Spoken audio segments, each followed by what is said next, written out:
In the last couple of days alone, the illegal occupation that is funded by Keir Starmer, Kamala Harris, Joe Biden and Rishi Sunak, in the last few days alone, earlier this week, they dropped 5 £2,000 bombs on tents, on families in tents. They vaporised people in tents and then turned around and said, Hamas! Because Hamas run command centres from displaced tents. If anyone believes this at this point, I genuinely... They've bombed a school, and they've bombed the same school for the 5th time. I woke up this morning, they've bombed a nursery. Have you become used to this? Have you become war crimes? Do you remember when they bombed the first hospital and they said it was a command centre for Hamas? They've now bombed every school, every mosque, every hospital, every home.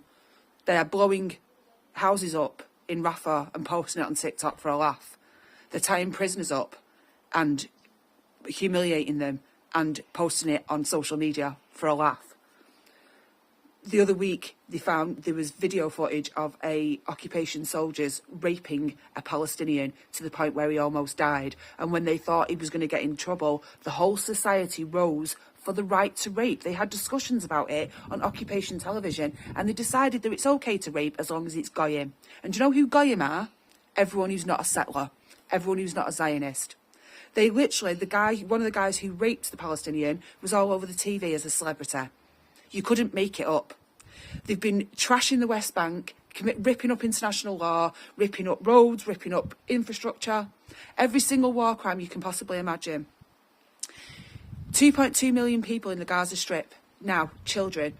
There is, literally, they said everyone's in famine. There is skin diseases they cannot identify. We were in a space the other night and one of the lads was saying he's living next to a dump, literally where they dump shit because there's nowhere to live. And the whole world's just watching this. And in 3 weeks' time, it'll have been a year of watching. They've dropped more bombs on Gaza than they did in Hiroshima, Dresden and London during the Second World War. And we dare call ourselves civilised.